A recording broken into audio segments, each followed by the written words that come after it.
seus diversos trabalhadores que atuam, que trabalham, e na lavoura o propósito, o objetivo da lavoura é a quantidade, pois a lavoura precisa crescer, a lavoura precisa desenvolver. No campo, a lavoura é o jardim, né? E esse jardim cultivado, o campo cultivado, o obreiro é o semeador da semente do Evangelho. Qualquer lavoura, ela precisa de muitos trabalhadores, ou de pelo menos diversos tipos de mão de obra. Uma lavoura precisa-se de alguém para arar a terra, alguém para cultivar a terra, preparar a terra. Alguém precisa plantar a semente, alguém precisa regar a planta, alguém precisa colher os frutos. Na lavoura precisa-se de vários tipos de trabalhadores. E de que forma isto aqui, esta mensagem, de que maneira essa imagem da igreja como um campo, ela aplica-se aos problemas da igreja de Corinto. Paulo usa tudo isto para estar desmanchando, desfazendo uma ideia de divisão na igreja de Corinto. Pois eles diziam: eu sou de Paulo, eu sou de Apolo, eu sou de Cefas, eu sou de Cristo. Isso vinha gerando uma confusão na igreja, uma divisão tão grande, que Paulo chegava a dizer: vocês sois carnais, porque existe contenda, divisão entre vocês, por isso vocês são carnais. E em primeiro lugar, Paulo está dizendo que quem deve ocupar a posição de proeminência no reino é Deus e não os homens. Observe que Paulo, ele diz assim: eu plantei, Apolo regou, mas Deus deu o crescimento. Ora, o que planta e o que rega são um. O versículo 7, por isso nem o que planta é alguma coisa e nem o que rega, mas Deus que dá o crescimento. Paulo e Apolo eram apenas servos que haviam feito seu trabalho, que haviam trabalhado, mas foi Deus quem concretizou os resultados de seus esforços. Mas o que Paulo está dizendo aqui é que Deus é que deve ocupar esta posição. Os homens trabalham, os homens plantam, mas somente Deus é que dá o crescimento.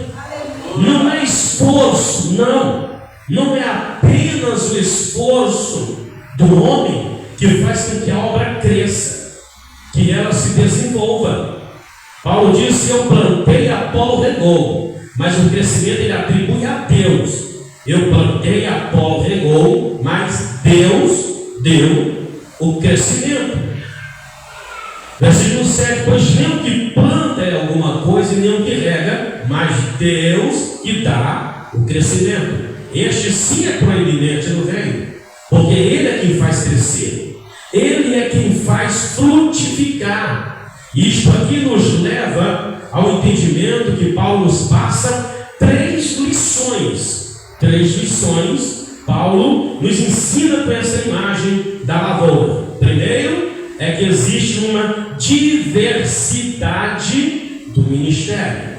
O ministério não é apenas pregar, o ministério não é apenas cantar, o ministério não é apenas ensinar. Paulo está dizendo que existe uma diversidade no ministério. Alguém ara o solo, alguém planta a semente, alguém rega, alguém colhe. Isso é uma diversidade. Na obra de Deus não pode ser decidida por apenas uma mão de obra. Não. No reino de Deus existe uma diversidade de ministério. Como na lavoura existe uma vasta mão de obra, Paulo está dizendo que no ministério existe uma diversidade.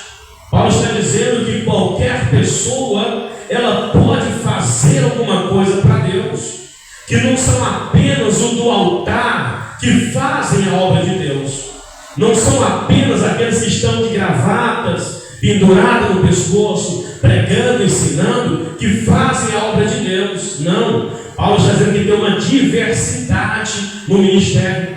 Para esta igreja estar funcionando aqui, é necessário que tenha pessoas trabalhando desde a porta até o púlpito. Existe uma mão de obra na igreja. Essas decorações é uma mão de obra na igreja. Quem limpa a igreja está fazendo no reino de Deus. Quem passa pano está fazendo no reino de Deus.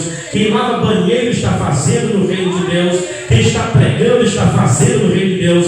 Quem está tocando instrumento está fazendo no reino de Deus. Agora me diga se uma única pessoa é capaz de fazer tudo isso no reino. Existe uma diversidade. Cada um faz uma parte. Cada um faz alguma coisa, pois existe uma diversidade no reino de Deus, uma diversidade de mão de obra. Os que pregam não são melhores do que os que cuidam lá fora. Não, os que cantam não são melhores do que os que vigiam um carro no estacionamento, enquanto outros estão cultuando. Todos estão a serviço do reino de Deus, e Paulo diz que todos receberão galardão, receberão recompensa pelo trabalho prestado. Segunda lição é que existe unidade no propósito, ou seja, qualquer que seja o trabalho que uma pessoa faça para o Senhor, ele ainda faz parte da colheita. Qualquer trabalho, qualquer que seja o trabalho que uma pessoa faça para o Senhor, ele ainda faz parte da colheita. E porque existe uma unidade nos propósitos, os obreiros devem estar unidos em propósito, a igreja deve estar unida em propósito, pois existe sim esta unidade, tudo é para a glória de Deus. A igreja estava dividida, mas Paulo estava dizendo: vocês estão divididos porque vocês querem estar divididos, mas os obreiros estão unidos. Paulo planta, Apolo rega, mas ambos receberão galardão pelo seu trabalho. A igreja pode até estar dividida, mas os pastores estão unidos. Por que tanta divisão na igreja? Por que tanto panelinha? Para que tanta coisinha? Para que tanta discussão? Se existe uma unidade no propósito, se o propósito é estar unido, se o propósito é fazer o reino, por que existe essa divisão? Egoísmo, orgulho, inveja, falta de amor no coração pelo reino, pelas almas, é que levam pessoas a promoverem divisão na igreja. Mas na lavoura existe unidade no propósito. A igreja precisa estar unida no seu propósito, que é ganhar almas, evangelizar, discipular, batizar e conduzi-las ao céu. Não existe outra missão da igreja. Eu desconheço outra missão da igreja. Jesus Cristo disse assim para a igreja: é-me dado todo o poder nos céus e na terra. Ide, portanto, e fazer discípulo de todas as nações, batizando-as em nome do Pai, do Filho e do Espírito Santo, e ensinando a guardar todas as coisas que eu vos tenho ordenado. E eu estou convosco todos os dias até a consumação dos séculos. A missão da igreja é pregar o evangelho, discipular, batizar e ensinar, cuidar, amparar, amar e nunca dividir, nunca criar muros, nunca criar barreiras. O pastor Marinaldo falou aqui na posse, dizendo que o mesmo material que se constrói muros, se constrói pontes. Se é de construir muros, construiremos pontes, acesso, para que as pessoas possam acessar o reino de Deus. Nunca construir muro, pois muro divide, ponte dá acesso. No reino de Deus não pode existir muros, tem que existir acesso, pontes, trilhos, caminhos seguros, onde o rebanho possa andar em segurança, conduzido a fontes de águas tranquilas. A terceira lição que Paulo ensina é a humildade de espírito que os trabalhadores devem ter nesse reino. Humildade de espírito. Isso aqui é uma coisa de bom que a gente tem. Porque quando a pessoa coloca uma gravata, se assenta no púlpito da igreja para ensinar ou para pregar, parece que ele foi assim, revestido com uma coisa do outro mundo, não do céu, porque quando vem do céu é humildade, mas preenche o peito, empina o nariz, pensa que é alguma coisa, porque tem acesso ao microfone, porque pode pregar, ensinar ou falar, ou tem algum cargo na igreja, mas a Bíblia fala de humildade de espírito. Porque não são os trabalhadores humanos que produzem a colheita. Não são os trabalhadores humanos que produzem a colheita. Ela vem das mãos do Senhor da seara. Versículo 6 e versículo 7. Eu plantei, Apolo regou, mas Deus deu o crescimento. Não são os trabalhadores humanos que produzem uma colheita, mas o Senhor da ceifa, o Senhor da seara. Ela vem, a colheita vem nas mãos do Senhor da seara. É verdade, sim, é verdade, que Deus ordenou que homens fossem seus ministros, mas sem a bênção do Senhor, seus esforços, eles não teriam sucesso algum sem a bênção de Deus. Tem gente que até se esforça, tem gente que até quer, tem gente que até rasga a camisa, arregaça as mangas, mas a bênção de Deus ainda não o alcançou. E às vezes pensa, meu Deus, por que não prospera? Por que não anda? Por que não avança? Por que não cresce? Só anda para trás, é porque a bênção do Senhor da seara não está sobre ele. Não adianta ter esforços sem a bênção do Senhor. Não são esforços humanos que geram crescimento. Não. É a bênção de Deus. A colheita vem do Senhor da ceifa. Os coríntios, os irmãos de Corinto, eles eram muito orgulhosos. Se vangloriavam de grupos em suas igrejas. Mas essa atitude jactanciosa, ela contrariava a vontade de Deus, pois Deus não recebia a glória que lhe era devida, porque os irmãos, ao invés de estarem glorificando a Deus, atribuindo a Deus a bênção do crescimento, eles atribuíam a Paulo, a Apolo e a Cefa, e Paulo disse, não somos nós, é Deus que dá crescimento, somos apenas servos, apenas trabalhadores. Meu amigo, hoje uma pessoa, um líder de igreja, está na frente de uma igreja, ele diz assim, quem sou eu, rapaz? Quem sou eu? Não, rapaz, eu sou eu. É o que mais se escuta hoje, eu sou eu. É eu que mando, é eu que faço, é eu que digo, é eu que dou as ordens. Aqui a porta está aberta, se quiser pode pegar o dedo, mas aqui quem manda é eu aqui. Não, o homem de Deus tem humildade de espírito. Disse Paulo, quem é Paulo? Quem é Apolo? Se não apenas servos. Isso aqui é humildade de espírito. É assim que o servo de Deus, que as servas de Deus devem se comportar diante de Deus, é sabendo que toda a proeminência é de Deus. Toda a graça, toda a glória, ela vem do Senhor. E essas atitudes, elas roubam de Deus a glória que lhe é devida. Enquanto Deus deveria estar sendo glorificado, pastores estão sendo glorificados, endeusados, reverenciados, aplaudidos, né? Tem lugares aí que já se beija a mão do pastor. Eu vejo os vídeos na internet, o pastorzão vai chegando e a mãozona de rei assim, os irmãos só se curvando e beijando a mão dos pastores. Isso é idolatria, isso é pecado. Respeito, sim. Considere, sim. Obedeça, sim, seus pastores, mas não ao ponto de endeusá-los, de tê-los como deuses na terra, pois são apenas servos. Foram apenas chamados para servir, contratados por Jesus para cuidar do rebanho, para cuidar do povo. Paulo disse aqui no versículo 9, nós somos cooperadores e vós sois lavoura de quem? De Deus. Edifícios de Deus. Aqui diz do pastor? Não.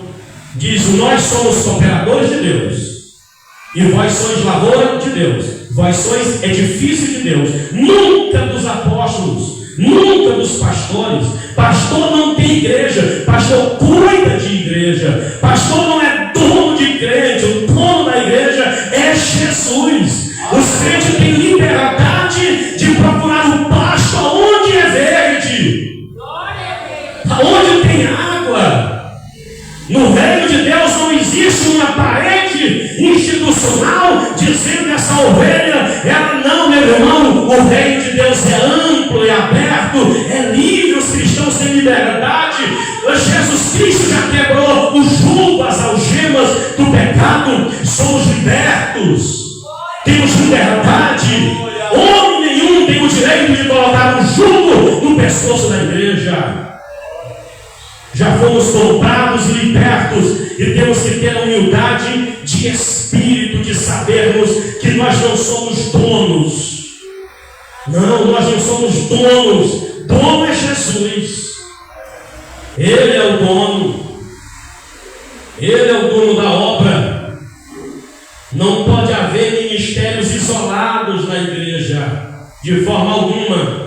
Porque cada obreiro participa do trabalho do outro. Versículo 8 diz assim: ora, o que planta e o que rega são um, e cada um receberá o galardão pelo seu trabalho. Ou seja, cada crente, cada obreiro participa do ministério do outro. Ninguém exerce o ministério isolado. Nesses pouco mais de 20 anos que sou obreiro, já tive o privilégio, a graça de conduzir algumas pessoas que eu não conheço a Cristo.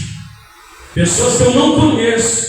Já tive o privilégio de levá-las a Cristo.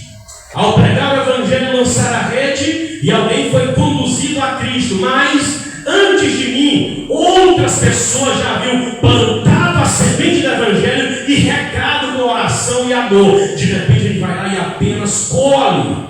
É um conjunto de trabalho. Não existe ministério isolado. Quando a gente ganha uma alma, ali já foi plantada uma semente. Ali alguém já estava orando, ali alguém já estava chorando, e você apenas colheu. Mas alguém já havia preparado o terreno, alguém já havia chorado, alguém já havia jejuado, alguém já havia orado, e Deus usou você apenas para colher o fruto. Apenas para colher o fruto. Não existe esse negócio de ministério isolado. Quando a gente ganha uma alma, alguém já preparou o terreno, alguém já sofreu, alguém já chorou, alguém já orou. Não existe esse negócio de todo mundo participa do ministério de alguém. Todo mundo já contribuiu com o ministério de alguém. E lá no céu não vai ter esse egoísmo. Senhor, eu ganhei tantas almas sozinho. Sozinho ninguém ganha nada. Sozinho ninguém faz nada. Na medida que nós estamos nas ruas pregando o evangelho 2 vezes por semana, segunda e quarta, isso dá um resultado de 8 preleções nas ruas, para pessoas diferentes que passam, que ouvem nas esquinas, nas calçadas, nos cruzamentos. A gente lança a semente e alguém foi embora com aquela semente no coração, ouvindo aquelas poucas palavras. Quando chega lá, depois de uma semana depois, a semente começa a frutificar, alguém lança a rede e colhe, mas alguém já plantou, alguém já semeou, alguém já se dedicou. Não existe ministério isolado. Não sejamos egoístas em pensarmos que somos tudo e podemos fazer tudo sozinho. Outra coisa que Paulo fala sobre a lavoura é que a lavoura ela precisa ser acompanhada de um certo crescimento quantitativo. Por exemplo, cada fruto deve trazer sementes. Cada fruto deve trazer sementes. Esse dia eu colhi um mamão lá no quintal, e o limão gostoso, o mamão, melhor dizendo, e o mamão gostoso, e eu abri ele, chupei um pedaço do mamão, cortei e comi um pedaço. Quando eu fui pensar em separar a semente para plantar, não tinha uma semente do mamão. Ele disse: esse fruto é bom, mas não gera outro. Esse aqui não gera outro, ele não tinha semente. Ele não tinha semente, era gostoso demais. Pensei e digo: vou plantar. Quando eu olho para o restante, não tinha uma semente. Ali ele finalizou o ministério dele, viu? Finalizou a carreira dele ali mesmo. Tem muito crente que é assim. O seu sabor é rápido, de repente passa, ele não tem semente espiritual, não produz filhos espirituais, não produz discípulos, não deixa uma história, não tem um legado, não forma discípulos porque não tem semente. A igreja precisa dar bons frutos e os frutos da igreja precisam estar carregados de boa semente. Boa semente. Para que o campo é grande, o campo é vasto e você precisa semear a semente, semear a semente, semear a semente, semear a semente, semear a semente. Daqui a pouco você vai ter um legado, uma história, discípulos, porque você tem semente. Não basta ser o bonitão, não basta ser o favoritão se não tem semente. Tem que ter semente. Sem semente, o reino para. É por isso que tem gente que não tem legado ministerial, porque ele não traz semente consigo. Ele só nasceu, só foi gerado, mas não gera outros. Você já ouviu aquele ditado que as pessoas dizem no mundo ministerial? Que pastor não gera ovelha, ovelha que gera ovelha? E é bem verdade, nunca vi um pastor parir uma ovelha, mas já vi muita ovelha parindo ovelha. Então o crente precisa ter semente, precisa produzir. O crente tem que ganhar almas, o crente tem que evangelizar, o crente tem que ter um alforje carregado de semente. O crente tem que ter um alforje cheio e de boa semente. Não é semente seca, semente meio mirrada, não. É semente selecionada, semente boa, que produz fruto, que gera fruto, que faz o fruto. Tem que ter semente, tem que ter trabalho. Por quê? Porque um obreiro indolente, um pregador indolente, um pastor indolente é comparado a um lavrador preguiçoso. Eu já morei na roça, eu vim do sertão e conheci algumas famílias que moravam na roça, mas não tinha galinha, não tinha mandioca, não tinha banana, não tinha nada, só tinha um barraco e você passava lá 9, 10 da manhã, o calango estava correndo por dentro das trem porque a cinza subia, porque era um lavrador preguiçoso. Assim um obreiro indolente que não exerce o ministério, que não se dedica, que não estuda, que não se aplica, ele é esse lavrador preguiçoso que não consegue ter frutos. Por quê? Porque Satanás está ocupado. Satanás, ele está ocupado semeando discórdia, semeando mentira, semeando pecados, e a igreja precisa estar ocupado plantando a boa semente da palavra de Deus. Enquanto o diabo se ocupa semeando discórdia, divisão, a igreja precisa se ocupar fazendo o quê? Plantando a semente, plantando a semente, plantando a semente, plantando a semente. Não importa o que dizem do nosso ministério, continue plantando a semente.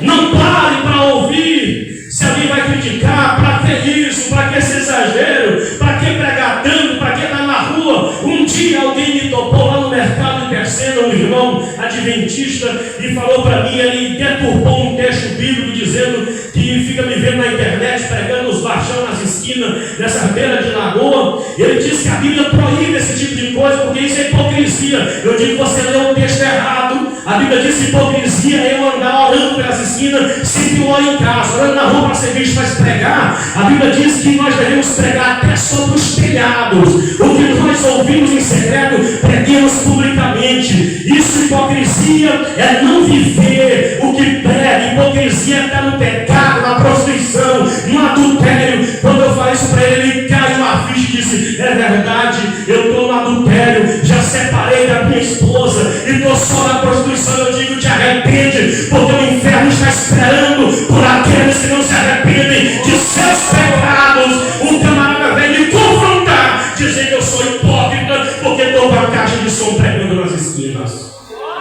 Enquanto a gente está ocupado, o diabo está ocupado semeando discórdia, Por isso que o crente tem que ter um alforje cheio de boa semente. Cheio de boa semente. Plante, edifique, faça, porque o diabo se ocupa muito bem. O diabo ele se ocupa muito bem. Vamos continuar fazendo o que Cristo ensinou, cuidando da lavoura. Ervas daninhas, arranca. O trigo a gente não mexe no joio porque arranca junto, ele entrelaça, faz amizade. E se você arranca um crente ruim aqui, aí termina levando uns crentes bons pelo meio. Deixa que os próprios anjos cuidam disso. Mas o veneno, as ervas a gente vai cuidando, vai regando, vai colhendo. E assim a lavoura vai se expandindo. A lavoura vai crescendo. Porque a igreja ela é uma lavoura. O campo é esse jardim cultivado de Deus, que somos nós. E Paulo ele sai da imagem de uma lavoura e vai para a imagem agora de um prédio, de um templo. Vejamos o versículo 10, ele diz assim: segundo a graça de Deus que me foi dada, pus eu como sábio arquiteto o fundamento, e outro edifica sobre ele.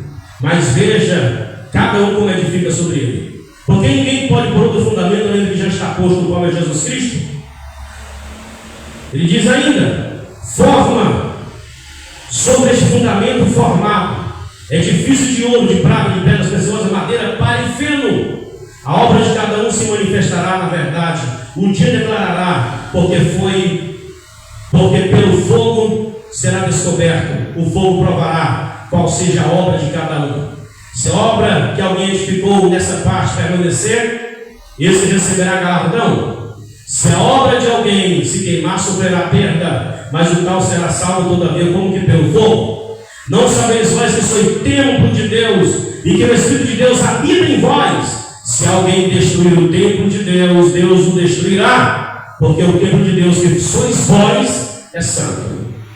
Paulo sai de uma visão. Paulo ele faz assim, ele pinta três ideias: uma família, uma lavoura e um edifício, todo o tempo mostrando a igreja. E aqui Paulo ele usa essa imagem desse edifício para mostrar o que é a igreja. Como já falei, na família o objetivo é a maturidade, a palavra é o alimento. No campo o objetivo é quantidade, é crescimento, e a palavra é a semente. Já no edifício, a igreja que somos nós, o objetivo é a qualidade do material que se usa na construção. E o material usado na construção é a palavra. E Paulo ele vai dizer que esse edifício ele já foi lançado às suas bases. Ele está dizendo: eu já lancei como um sábio arquiteto o fundamento. Mas cada um veja como edifica sobre ele. Ele diz que todos podem edificar sobre, mas veja como edifica sobre esse fundamento ao qual é Jesus. Paulo lançou o fundamento da igreja, que é Cristo. Na medida que Paulo pregava o evangelho em Corinto, ele estava lançando o fundamento da igreja de Corinto, sendo o fundamento o próprio Cristo. Mas ele disse: mas cada um veja como edifica. Depois de Paulo, Apolo veio e edificou sobre o fundamento. Outros pastores vieram edificar sobre o fundamento. Mas Paulo disse: mas cada um veja como edifica. Por quê? Porque tem materiais que é ouro, de prata e pedras preciosas. E existem outros que é de palha, de feno e de madeira. E Paulo ele descreve nessa visão três tipos de trabalhadores que trabalham nessa obra. Primeiro ele chama o sábio construtor. O sábio construtor é o que edifica com metais preciosos, com ouro, com prata, com pedras preciosas. Esse é o sábio construtor. Por quê? Metais preciosos são duradouros, são belos, são caros e são difíceis de serem encontrados.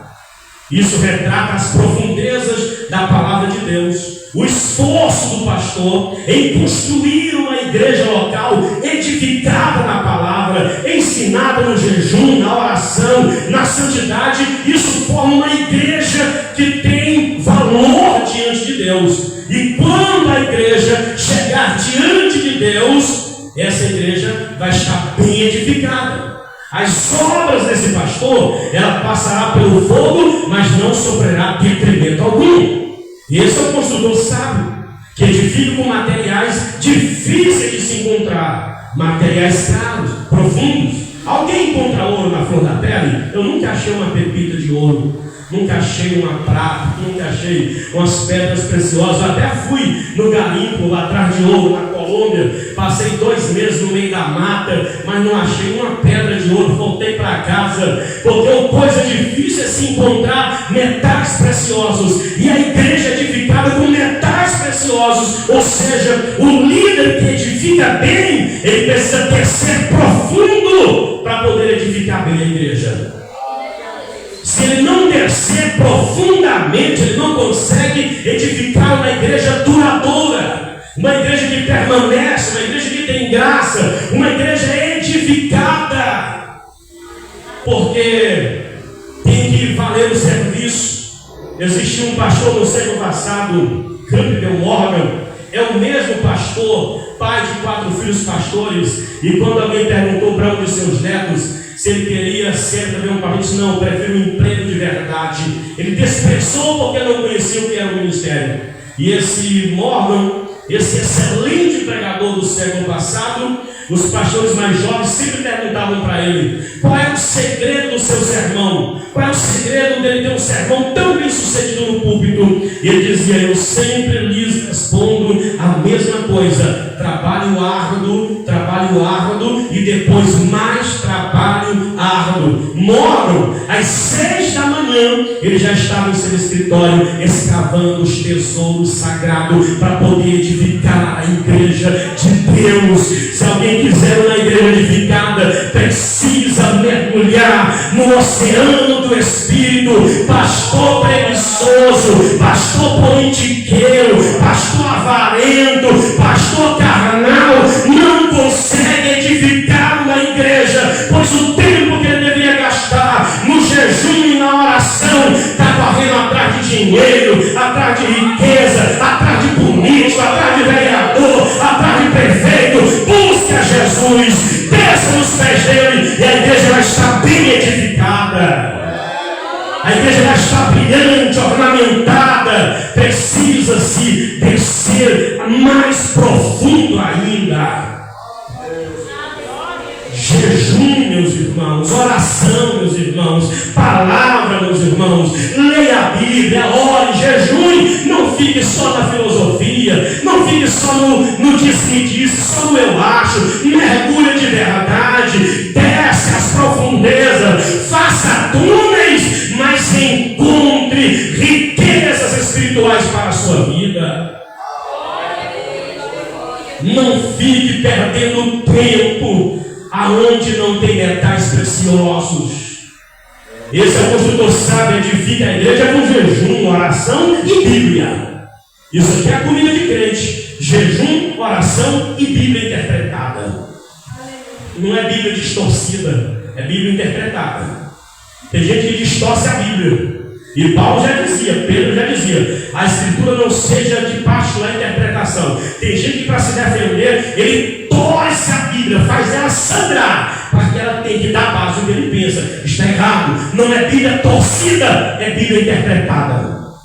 É o que alimenta. É Bíblia expositiva, é Bíblia bem aplicada, é um ensino sistemático que faz o crente compreender a verdade. Agora, o pastor mundano, o trabalhador mundano, ele edifica com madeira, com palha e com feno. Por quê? São imediatistas.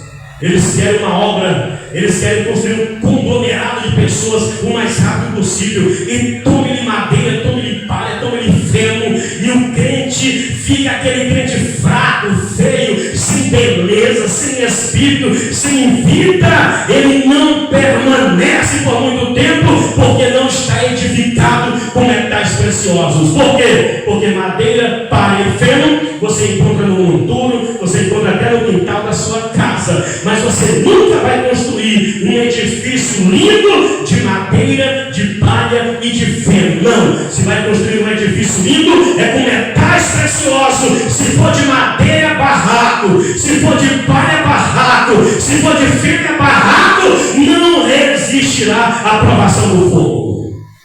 Não resiste. Construtores mundanos não se preocupam com salvação, se preocupam com igreja cheia. Construtores mundanos não se preocupam com santidade, se preocupam com igreja cheia. Construtores mundanos não se preocupam se você vai para o céu ou para o inferno. Eles querem igrejas cheias, são mundanos. Não se aplicam, não se dedicam e querem construir uma igreja espiritual com qualquer tipo de material. E Paulo disse, mas veja como cada um edifica. Cuidado. Preste bem atenção. O fundamento já foi lançado. Agora você veja como é que você vai construir a igreja. Porque nós somos construtores. Estamos construindo o reino de Deus na terra. E como nós estamos construindo? Que tipo de material nós usamos? Determina o tipo de recompensa que teremos. Paulo diz que essas obras de madeira, de palha, de vento, não resistem ao fogo. Vale a pena dizer que muitos pastores que pensam ser grandes, que pastoreiam um conglomerado de pessoas até grande, verão suas obras na eternidade serem reduzidas a cinzas. Porque facilitaram. Porque D.L. Moody, teólogo, cristão, pregador e evangelista, sempre dizia que os crentes não podem ser apenas contados, eles têm que ser pesados também. Tem que ver se o crente tem peso. O pastor de verdade, ele testa a confissão de fé dos crentes, não apenas como número estatístico, estou crescendo, mas não testa a profissão de fé de cada crente, precisa ser testado pela palavra para saber se de fato nasceu de novo. Porque a responsabilidade de um pastor é muito grande, ele vai prestar conta lá em cima, mas tem gente que pensa que não vai prestar contas. Tem gente que pensa que não vai chegar no tribunal de Cristo. Tem gente que pensa que nunca vai chegar diante do tribunal de Deus. Vai chegar daqui a pouquinho. Todos nós estaremos lá. Ligeiro. Daqui a pouco nós vamos estar lá. Não demora muito, irmãos. Nós vamos estar lá, já, não demora não. Se prepare, se ajeite, faça provisões, porque daqui a pouco, não vai demorar. Tão certo como o sol há de nascer, nós vamos nos encontrar com Deus. E as nossas obras serão testadas diante dele. A nossa vida será testada diante dele. Nós, os pastores, seremos testados. Nossas obras passarão pelo fogo. E eu não quero ver as minhas obras sendo reduzidas a cinzas. Eu quero chegar no céu. Eu quero apresentar um rebanho bem construído, uma igreja limpa, uma igreja bonita, bem edificada, uma igreja crente, santificada, que não se corrompe, que não se vende, que não é avarenta, que não é soberba, que não é orgulhosa, mas sim uma igreja avivada e missionária e que faz a obra de Deus. Tem pastores que vai ver a sua igreja todinha, sem faltar um, mas é lá no inferno. A Bíblia diz que os ímpios serão lançados no inferno e todas as nações que se esquecem de Deus. E a Bíblia diz em chama de fogo, Cristo tomará vingança contra aqueles que não obedecem a Deus e nem o Evangelho do nosso Senhor Jesus Cristo. E infelizmente, muitos pastores cegos, pecadores, negligentes, preguiçosos, estão levando rebanhos inteiros para o inferno. Tem pastor que vai ver o rebanho todinho, vai contar tudo, mas é no juízo final. Por quê? Não se salvaram. Eu já vi pastor dizer para outros pastores: se o senhor errar, eu erro junto. Isso é devoção ao homem, isso é se entregar ao pecado. A Bíblia diz: obedecer os nossos pastores no Senhor. Se o pastor está em pecado, você não tem que obedecer pastor em pecado. Se o pastor está em pecado, você não pode entregar o seu destino eterno nas mãos dele, porque o pastor vai na frente. O pastor vai na frente, o rebanho vem atrás. Se o pastor é cego, não vai ver o abismo. O pastor mergulha e o rebanho todo mergulha junto e vai esbarrar no inferno.